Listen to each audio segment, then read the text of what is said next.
Welcome to the Catalyst Health and Wellness Coaching Podcast. My name is Brad Cooper. I'll be your host. And today's episode is an interview with two physical therapists, both incredibly experienced, very gifted. They went through the wellness coach certification about 4 to 5 years ago. And they're going to talk about the impact it's had in their careers, in their practices, and in their lives. So if you're a physical therapist or a PT assistant, this is your episode. However, if you're either a clinician, you're coming at it from another clinical background like nursing, or physician, counselor, etc., or you're coming at it from a non-clinical background. You're one of the folks in the audience that either you've been coaching and you're looking for tips on how to grow your practice, or you're pondering coaching. Either way, you're going to garner a lot of value out of this as well. So again, it's obviously going to hit home most with the PTs because it's specific to those folks. But regardless of your background, these two gentlemen, they provide a lot of stuff for you. So let me introduce the two of them, and then we'll jump into the interview. The first is Charlie Boink. He's been practicing physical therapy for 20 years, mainly in the outpatient and private practice setting. He loves being a PT, but in 2013, he was looking for something more. So he went back and became a certified wellness coach through Catalyst, and he opened his own practice that same year. Over the past 5 years, he's grown his practice to include a mix of patient care and coaching. He currently coaches about 50 individuals and then treats patients 3 days a week. It's a fee for service, so those of you thinking about the cash pay options, you may want to particularly listen in. Charlie specializes in coaching folks who train and compete in endurance events and has found that his wellness coaching skills are needed and utilized in that arena more than ever. David Hensley graduated from Texas Women's University in 1978. He initially worked in a hospital setting in Dallas, and then moved to Wichita Falls, Texas in 1979. In 1981, he opened his first private practice in Wichita Falls, and then merged it with another private practice and eventually sold it to a national healthcare firm. Since 2007, David has worked in a nonprofit multidisciplinary outpatient clinic as a PT. Wellness coaching became an interest after he'd read and researched about ways to become a more effective clinician. Remember, this is a guy that had been treating patients for 35 years approximately at that point. He went through the Catalyst Coaching Institute training and eventually went on to earn his NBC HWC, which is the National Board Exam for Wellness Coaches. By the way, if you have any questions about that, we did an episode on that about 3 or 4 back, and it gives you a lot of clues about how to pass the exam, how to prepare for it, what that looks like, those kinds of things. So if that doesn't ring a bell, you may want to peek back at that one. Currently, David spends 4 days a week in the clinic and 2 mornings a week dedicated to coaching. In the last 3 years, his coaching population has almost tripled after what he calls a very slow start. He finds coaching and physical therapy to have complementary skill sets and a benefit to all of his patients. So with that, let's jump in.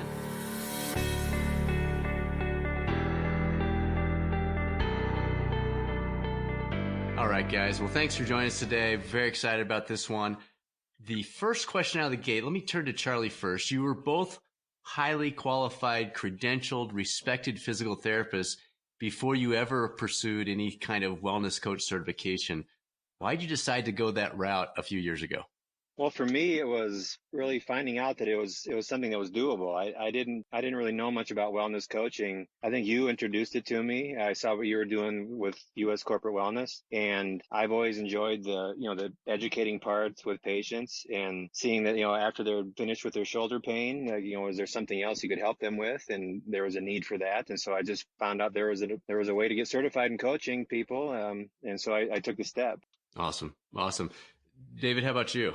Well, it's really similar for me. I mean, several years back, APTA started to encourage us to collaborate with other individuals, other organizations, for wellness and fitness and such as that. And I've always taken kind of a wellness approach to physical therapy. And I saw a great way for us to have an adjunctive kind of piece of care to the physical therapy part, and looked into wellness, and it looked like just a perfect fit. And so far it has been. Excellent.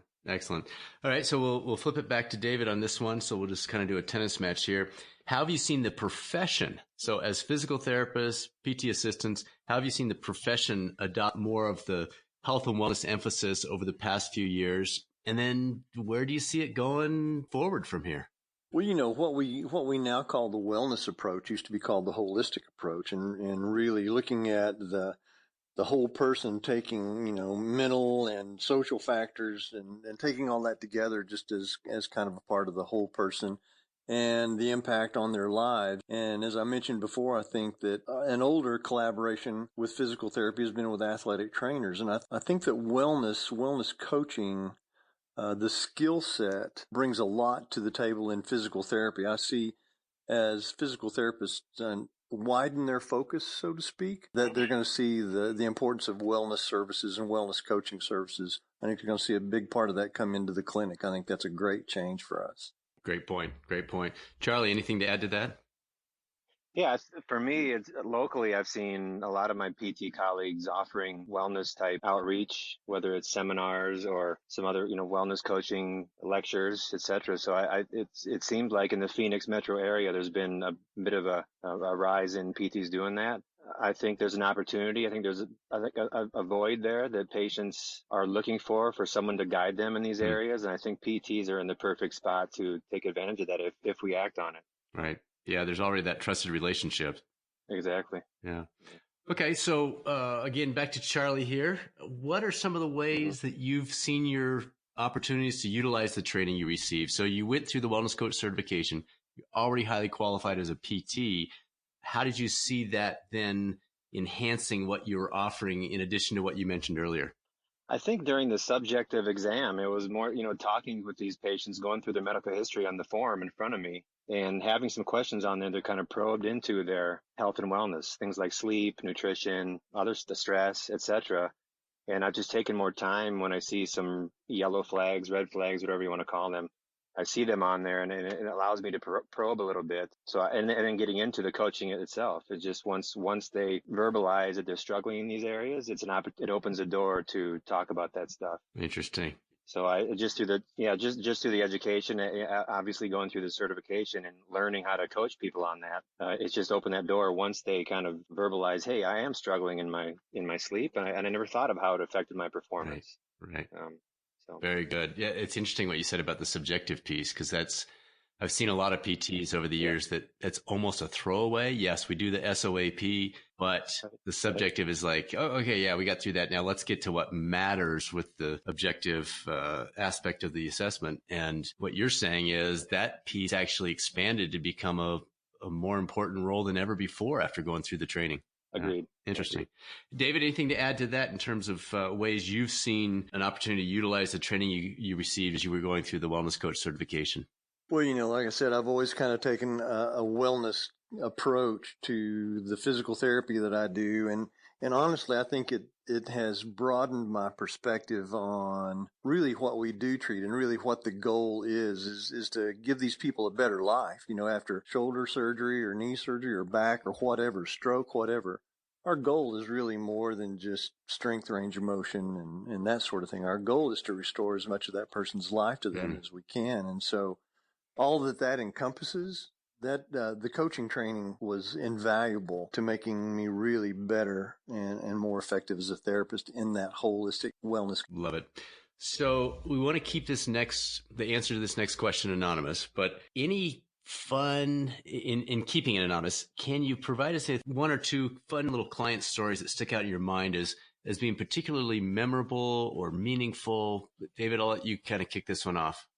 Okay. Well, it's, I tell people how much fun it is to do coaching, but fun sometimes is not really the best word, but it's just such a great thing. I have a lady in particular who is a frequent visitor, and we are working with her after shoulder rehab. She came in and wanted to continue fitness and wellness, and her life kind of took some hard turns and bumps, and now we're working through life after divorce and things like that. And we've seen her really just grow and grow and grow. She's been a coaching client for about 4 months now, and she's just over the top happy and feels like she has a place to go in her life. And, fun, but really it's just so rewarding to see someone figure out with your help which direction they want to go, how they really do want to end up. Charlie, any highlights come to mind? a shoulder patient who was going through a divorce, right? And it was cool. It was cool because she's been with me now for 5 years, and so we finished the shoulder therapy, and I was just about to open my own practice and offer the wellness coaching. So I just asked her, hey, would you be, I hate to use the word guinea pig, but would you be a client of mine and let me help you? And I think I just recently finished a certification. So we started together 5 years ago. She's diabetic, but now she's got that under control. She's run, and she actually has gone and it's awesome. And she's lost some weight, got through the divorce, has got a solid job. So she's offering, she's a mental health therapist, and she thought, hey, it'd be something another little nugget I can offer my clients. We get emails. I got one probably 2 weeks ago that was intriguing to me along the lines of what you guys are talking about, because you're talking about some deep stuff there. I mean, that's not just, oh yeah, we worked with this and that. I mean, that's both of you shared stuff that they were going through that was leading to other things. And we get emails telling us that, you know what, I could probably benefit from counseling, but I'm just not ready for that yet. Or I'm not ready to take that step. And a coach is not quite so intimidating. It's not quite so overwhelming. So I feel like that's a good place to start. And they may end up going through counseling because we're not counselors as coaches. We know that, but we can certainly help people in the initial stages with that. So it's interesting that both of you kind of mentioned things along those lines. So let's take a little slight turn here. As far as your practice, where do you see your opportunities? And Charlie, I'll start with you on this. Where do you see future opportunities in your practice to expand what you're doing or to build on what you're doing with the tools or the marketing or any aspect of the wellness coaching piece that you see opening up some doors for you or being something you're going to do in the future with your practice? So a chunk of my business is I do some coaching in the endurance exerciser. So, Mary comes to me and wants to train for a half marathon, and she's kind of new to running, let's say. And so what I've found is when I sit down with these folks, a lot of times, they've kind of got the running. They've been doing some running and they feel like they got that under control, but it's it's the sleep part of it. It's the, how do I eat when I'm training for a half marathon? How do I manage my, my time, And so I find out there's an opportunity for me to kind of, not just that beginner runner necessarily, but someone who is going to do an endurance event, but they want to be, like David mentioned, the holistic part of that. And so I think there's an opportunity to continue to tap into that market. And a lot of it includes, going to the public with some lectures. In fact, I'm giving one tonight, and maybe even some social media outreach too, on really that this service is out there. If I'm gonna be coached in an endurance event, I want someone that's going to address all the areas. Mine, I envy you, Charlie, working with athletes. Mine is life skills management. I work with, you couldn't group my clients in a group. I mean, it's such a wide ranging from a young girl who's having some issues as she's coming in with her mom, and she's having issues in high school and things there, and teaching them or helping them realize how they can get through and how they can manage. It's the older people who have their finances squared away and their kids are grown and they look ahead at their life and wonder what's next, and helping people, really honestly, helping people finish well is a big part of my clientele. Just nobody wants to go out on the downslide. Everybody wants to go out up, right? And so it's just sorting through life. Life is unpredictable, and just helping people develop strategies to make their lives really what they want their lives to be. Since I'm one of those people, I'm 65 in my 40th year of PT practice, and for me, I'm hoping I can continue to do this. I mean, when will we be too old, or when will having a better life ever go out of style? I don't see that going away or anything like that. I see that only becoming a bigger part. I don't know what percent, but we have a lot of physical therapists go through our program. You both know that. There were several in the room when you were going through the certification with Catalyst. But the feedback we're getting from people that call us prior to registration is they're looking for something for the end of their career. They're kind of looking for a new way to wrap it up, or something where maybe they've been doing manual therapy or inpatient where it's requiring a lot of physical load, or their hands are starting to break down, those kinds of things. And they're looking for something that they can still use their skills, their background, their history, all of those aspects in a slightly different way. And so I'm intrigued by what you said there. That's interesting. So let's jump over. We'll start with Charlie here, but what advice would you give the new clinician on the other end of the spectrum of what I just said? Is we've got people that are 1, 2, 3 years out of school that find out about us, see an article in PT Magazine or whatever, and they contact us and say, this sounds like it's me. I'd kind of like to look into this. What advice would you have for that person? So both of you are very, very experienced physical therapists. Think back, David, 37 years, Charlie, 20 some years, and think through, what advice would you give that person who is relatively fresh out of school? Is this something, what would be the benefit of pursuing it? Let me make it simple. Yeah, I think if you mentioned it, if they have an interest, if they feel like they enjoy that part of that patient relationship, that they're going to dig a little bit deeper and they're going to, going to help them on a different level after their back pain is better, then I say go for it. I think it is a way to separate yourself a bit. I think of like, there's patient out there, John, who's being pulled in many directions from a ton of different healthcare providers, a ton of different, so if we're all competing for that same patient, then what skills can I offer this person that maybe someone else doesn't? And so I know there's a lot of new clinicians that look for like the specialties in PT, like the ortho specialty or the sports specialty. But yeah, I think wellness coaching fits right into that, and it can be an avenue to separate yourself. How would you compare the benefits of getting your OCS compared to with your benefits of pursuing your CWC? I think it's a great question. I would say that it's a bit of a different pathway. I mean, the training was way different. I mean, the training, which I appreciated with the wellness coaching, was it was very hands-on. And when I went and did it, there was practice and there was, practical part to it. With the board specialties and APTA, it's just an exam, right? You study like crazy, you take the exam. I mean, they're both very beneficial and they have been. But when I have that patient that says, "Oh, I didn't know you could help me with this. I didn't know you really talked to me about stress," they kind of perk up a bit versus like, "Hey, I'm very knowledgeable on the orthopedic part of PT, but I also, I can offer this now." So I think it was just a different avenue, pretty, completely, and the training was just a bit different and more like the practical. ICHWC exam that's put on by the National Board of Medical Examiners is probably very similar to the OCS exam. So that preparation at that level, not for the basic CWC certification, but that level is probably pretty similar. David, coming back to you, what would you say for the new clinician? Somebody is just out of school, 1 to 3 years. Is this something worth doing at that point, or do they need to put their focus elsewhere? Well, I mean, my advice is very simple. Do it now. I wish I had done it 20 or 30 years ago. The thing about it is that the skill sets of physical therapy and wellness coaching are so complementary to each other. They dovetail just hand in glove. It's just a beautiful partnership.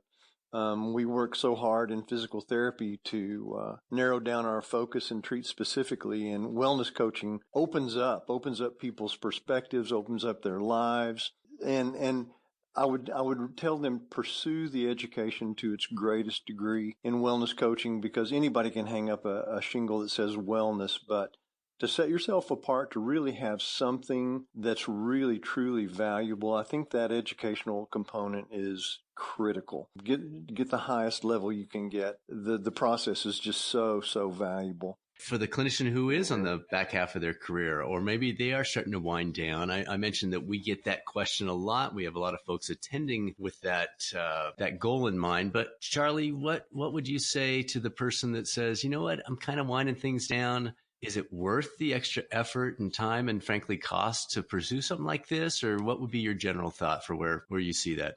Yeah, I think when I did it and I started to coach more, it felt like a second career almost. And so my advice would be that if not that you don't like the PT stuff, but let's be honest, when you've been doing it 20, 30 plus years, you've seen most things in the clinic. I felt like after I started coaching that it was like this whole new set of patients and situations came up. And so it was almost like I said, almost like a second career. I recently had a phone call, a couple phone calls with a gentleman who was a PT, I think on the, 30 plus years, who was looking at doing it and was like, hey, is this something I really should do? And I just encouraged him, kind of asked him some questions, and sounds like he finally decided to do it. And he's going to help out his church and offer some coaching through his church. And he went and got certified. And so just a cool story how, someone who's been doing PT a long time and has kind of been sharing that, yeah, you know what, I think there's something else out there I want to do. For me, it's a matter of staying engaged and staying relevant. We get into this to have a positive impact on people's lives. And as you say, my physical capacities are diminished at 65 years old. And the clinic still holds challenges, but this is a way for me to maybe, step to the side a little bit. Retirement for me does not look like a rocking chair. So I want to stay with physical therapy, but I want to stay relevant and engaged in the clinic where I work and with the people with whom I work and the clients with whom I work. And this is just a way, the second career picture is a great picture. You've each touched on these slightly, but I want to develop this out a little bit more for the clinician who's looking for opportunities here. And I'll start with David. Any suggestions or concepts or ideas of how the wellness coach certification could help somebody either in their marketing, trying to differentiate themselves from other PTs in the market for referral sources, and then on the resume side also, how does that enhance, or how do you see that enhancing their resume as they're looking to move up through their career?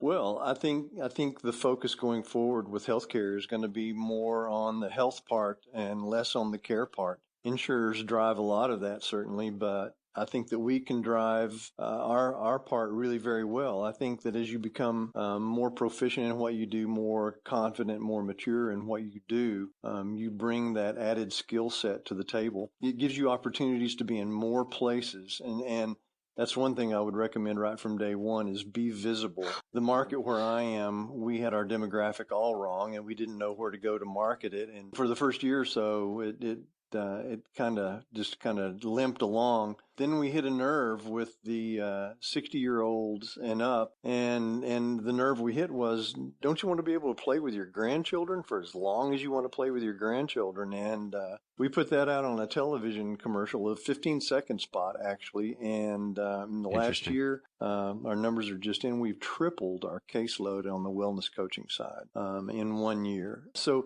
marketing, really mainly know your demographic, know your audience, and then be visible to that audience. I love Charlie giving lectures. It certainly has opened up our lecture and our public speaking opportunities here. We've had to be out in the community. I'm going to add, yeah, it is the visibility. I think it's really helped to give an occasional talk. And the simple step, too, of just when you have a client who feels like he has enjoyed your service and benefited, you ask them, hey, if you know of anybody else that needs this, word of mouth is very powerful. So I'll get that client to say, hey, you know what, my husband could use some of this stuff too. He's trying to get exercise and love it. And I have had a lot of that. Totally, and then, because it's usually let's be honest, ladies are the ones that seek help, I think, better than guys do, right? So there's been a lot of my spouse needs help too. So, but go easy on him, go easy on him. So no, I think it is word of mouth, and then the occasional lecture. In the Phoenix metro area, there's a ton of stuff. There's chiropractic care. They're offering wellness. There's massage therapists. There's PTs. There's a lot of people competing. When you think about the individual clinician trying to build their resume, one of the things I think about that a lot of folks probably don't tune into is a lot of the skills you'll learn as a wellness coach are incredibly applicable to management. So all these books and classes you take on management and how to work with people and support them and grow them, a lot of management is helping people become their best self within an employment type situation. As a wellness coach, you're learning how to help people become their best self in life, in whatever it is that they're pursuing out there, from athletics to parenting to potentially careers. I just want to throw that out as an example of something that as you're building your resume, not just having 3 more letters after your name on your resume, but also if it's a goal to get into a management role, wow, you're probably going to be a natural fit for that because you've been practicing helping people become the best version of themselves already. Any other examples of things like that that you think might apply? And I'll just wide open to either one of you that want to jump in terms of building your resume mid-career, anything that you see out there where the CWC wellness coach certification might be helpful? I went and spoke to a PT school that I think was helpful. I mean, I think there's 5 of them in the Phoenix metro area. I think I've been to a couple of them. Public. You can put public speaking on. You can put the examples of where you spoke on your resume, and if you find some opportunities, I think look for ways you can share. There's lots of groups out there that are looking for someone to come in and share something, whether it's a weight loss support group or a stress management group, or you can even create your own group. Find out. The other day I was thinking about a realtor's office. I got a client who owns a real estate office, and there's probably 15 real estate agents in there, and what a great opportunity to go in there and do a weight loss challenge. Well, I just think that you can leverage the wellness coaching skills pretty much in any realm you want to. I mean, we have found banks as very fertile ground for talking to their management teams and people management and taking care of themselves. We've gone to several different nonprofits and a nonprofit management organization, a local foundation, talking to their executive boards just on how to make the most of your assets and how to leverage what you have to the benefit of the people you serve and to the benefit of your own organization. We've got a lot of folks out there who are other clinicians. We have physicians, nurses, counselors, athletic trainers, you name it. They're there and they're wanting to know, does this apply to me? You interact with a lot of those folks. So the part A of the question, what advice, and I'll start with David, what advice would you have for the other clinicians that may not be PT specific, the way we've been taking most of this conversation, but that you see a benefit for them in a clinical role or a related clinical role? Well, the way I see it, there is not a downside to adding the wellness coaching skill set to your repertoire. Nobody builds a house with just a hammer. Nobody does any job with just one tool. You expand your toolbox by having the wellness coaching aptitudes in your toolbox, and it just makes you a more complete person, more complete clinician, no matter what your role is. I mean, even if you're just on the technical level, having wellness skills in your toolbox and makes you a better member of your organization. Everybody benefits. Yeah. I just think if you're a practitioner that has someone coming in and sitting in front of you and you're engaging with them, it's a slam dunk. I mean, I think it's something you should do because, like David said, it's just another skill set. Any advice for those, and I'll start with Charlie, any advice for those folks who don't come from a clinical background, have no plans to pursue that route, but this kind of sounds interesting because you're doing this both within a clinical setting, and it sounds like both of you are doing it slightly outside that, and you're interacting with other coaches too. So just any parting thoughts for that group, Charlie? Yeah, I've had clients who, after we've been coaching and working together for a bit, have said, "Hey, this is something I think I may want to do myself." And usually my response to that is, "That's awesome. Think about where your niche would be, or think about focus in a bit and think about how would you use that, and who would you go after? Whether it is the busy mom or the CEO or somewhere. Try to define what you're going to do with it." It's the wellness message. I mean, take a little time and reflect on who you really want to be. What's your ideal vision of who you want to be, the life you want to lead, and see if you're inclined to be an engagement kind of person. Not everybody is. But engaging people in their lives and having a positive impact on those lives can be extraordinarily rewarding. I mean, wellness coaching has changed me and the way I approach people, and made me a much more complete therapist, coach, and a person as well. So I would say take a little bit of time, do some self-reflection. Any final words of wisdom to the person that's considering this, or they're coaching and they want that extra boost on how to go next level? So Charlie, just any final thoughts that I didn't ask the right question to give you the opportunity to mention? When I started, I thought to myself, well, I'm going to do, and I think this was a tip you had given me, is ask some people, ask some of your patients, ask some of your friends, hey, if I was going to start doing some of this coaching, and here's what it would look like, would you be interested in this? Almost like a miniature, focus group, I guess. And I asked a few people, and then, and the response was good. Hey, yeah, I'd pay a fee to have you coach me in these areas. And so it just was kind of, a good evidence to keep pushing me that direction. When I got some response back on that, as a person, would you pay for this fee or pay for this to be coached? Love it. Love it. And This will probably be among our most popular podcasts we've done to date. So thanks for taking the time. Really appreciate it, and keep up the great work.